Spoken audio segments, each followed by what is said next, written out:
What's going on, guys? Scott the Empower Building Fitness here, bringing you is the squat, deadlift and bench workout of the second half of the week. So the second squat, bench and deadlift workout of the week. So kicking off here with squats. So today for squats it called for 70% of my 1 rep max, or 70% of 90% of my 1 rep max, aka my training max, as I've said in my last video. So that just evened out to 110 kilo for 4 sets of 8, and these squats went pretty well, as you can see here. Got all 4 sets of 10, all 4 sets of 8, and everything went really well. During this workout, what I was actually doing, as you see here off to the left, the 2 girls here, that's actually my girlfriend and my girlfriend's sister. So I had these 2 working out with me this day, so I brought them through a leg workout with me as well. So in between sets I was teaching them how to squat and deadlift and stuff. So the workout was tougher than it should have been, but all in all it was a really good session, and I actually enjoyed having a bit of company and teaching people about what I like to do and how I do things, and just overall just showing people what I love to do. So as you can see here, back view, you can see my squats. As I said before about the stance, I'm really liking my stance. On the depth, once again, I am liking my depth, obviously, because I am hitting below parallel. But once again, to maximize my squat, I think, especially when I'm going for the 1 rep maxes, I need to not be going as low, just slightly below parallel, stopping myself and coming back up. So that's what I'm trying to work on. But overall, everything felt really well. There was no pain in my leg at all. And actually yesterday, which is a few days after the squat workout, I was in the physio and I'm actually fully cleared of my injury. So yeah, as you can see here from a side view, the squat form felt perfect. You can see from the top of my head all the way down to my ass, kind of a neutral spine, tiny bit of butt wink, but nothing that too significant, anything that would hinder me or anything like that. And you can also see as well on the back view there a minute ago, I'm really getting a good job of trying to emphasize keeping my knees out, because before I got injured, you guys would always hear me complain about my knees, and maybe it'll happen a bit more if I get up to more weight, but I'm really trying to emphasize as I'm coming down and pushing my knees out. You can see that I'm really trying to keep them pushed out here. You can see they try and come in a tiny bit, but I'm pushing them out as much as I can. One thing about these reps I didn't really like was the fact that I kept just coming up and coming back down. I would like a bit more pause between every rep, but that'll just we'll work on that and stuff like that as we get through this prep towards this meet. But overall, really good squat session, and I was really happy and ecstatic of how it went by the end of it. So from here now, what you're going to see is we're going to move on for deadlift. So what deadlifts called for was 70% as well of my training max, which turned out to be here. It was supposed to be 125 or something like that, so I just bumped it up to 130. So it was just 2 sets of 8 at 70% of my training max, so just 130 kilo for 2 sets of 8, and it wasn't too bad. And as you can see here, I'm actually really happy at how my deadlift form was in the first one. As you can see here, I kept my chest up, my hips were pushed back, and I pretty much had a neutral back the whole time, and it wasn't too hard or anything like that. But as you're going to see here in the second set, I actually am quite fatigued after all that squatting, jumping between sets, teaching people how to do things as well. And you can see here I am hinging over a little bit more, and my back isn't as tight, and I am this tight, and my hips aren't shot down as much as I'd like them. But I'm just going to put that down to fatigue. I didn't hurt myself and I didn't feel it. It was still alright, but I'm just going to put the form breakdown to fatigue, because that is what happens to a lot of people, is when you do fatigue, your form will break down, and that's to be expected. So what you're going to see here now on the screen is what I actually done for this workout. So as you can see here, we done squats, then deadlifts.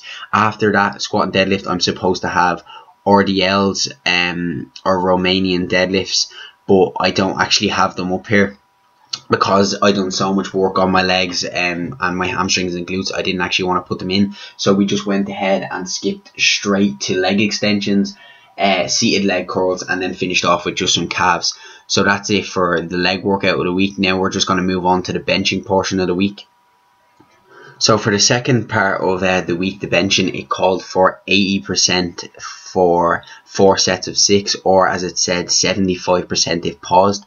But I just went screw it, and I just done 80% for 4 sets of 6 paused. And this is actually a volume PR for me. So this was just 90 kilo and I've only ever done one set of 90 kilo for I believe it was 7 reps tap and go. So to do 4 sets of 6 paused with 90 kilo is a really big volume PR for me, and I'm really happy with that. So as you can see there, guys, what I'm saying is this isn't actually a weight PR, but I've never hit this for this amount of volume or this many sets or reps before, so technically it still is a PR. So that's what you need to keep in mind, guys, when you are training. You are most likely hitting PRs a lot of the time that you aren't realizing it. It just doesn't always have to be the heaviest weight you've ever lifted.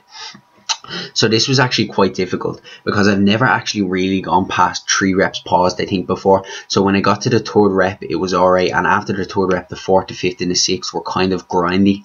And then as you see here, as I get towards the last set, the pauses weren't as long as I would have liked them. I kind of sped them up a bit.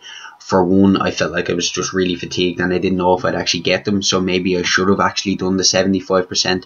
But in any way, I got through the workout. We got through all the sets and reps, even though some of them are grinders, as you'll see here in the last two clips. The last maybe 2, maybe 1 reps are quite grindy, because once again, I'm not actually used to doing over 3 reps paused. It was quite weird to me, and it's a completely different ball game when you're benching tap and go compared to paused. Even if it is only half a second paused, it is such a different ball game, and it really tests your strength, not only physically but mentally as well, and just getting over the barrier of doing paused reps and keeping tight the whole time and keeping everything perfect. But I just really want to get used to them for competition. As you see there, there's 1 grindy rep. So we're moving on to the last set, and this was the toughest set out of them all, obviously, as I said. So I took off the t-shirt and broke out the stringer for this one, you know, just why not, just to get the set, you know. But yeah, Aaron here in the background in this workout, once again, always helped me, always there. He was calling the reps, calling the pauses. As you can see here, they're starting to speed up and get a little bit quick. Not intentionally, I didn't know I was actually doing it until I looked back on the clips. But overall, it was a really good bench workout, and I was really happy how this week went on the squat, the bench and the deadlift. And I'm looking forward to tomorrow, which is Sunday. I'm doing this commentary on a Saturday, and I'm really looking forward to the squat and deadlifts tomorrow, bringing you the videos and seeing how it all goes. So now on the screen, guys, you're going to see what I've done after this on my upper workout for my accessory movements. So on the screen now, you can see exactly what we done after the bench for the accessory movement. So first we kicked off with the bench, obviously. Then I done rack pulls, since I am cutting down on the volume and only doing 2 back movements. Plus I didn't want to do pen lay rows again, so I just decided to keep rack pulls in and put pen lay rows only on the other day. And rack pulls really helped me with my deadlift, handling heavier weight and stuff like that, especially coming back from injury. It allows me just to have heavier weight in my hands. And overall, once again, I've said in the video, I think it's brought up my back thickness the most. From there, we just done some seated dumbbell press. Since my gym has got bigger dumbbells up to 40 kilos, I decided just to do some seated dumbbell shoulder press. Haven't done it in a good few months, I'd say about at least 9-10 months, and that was alright. I done the 40 kilos and they were pretty alright.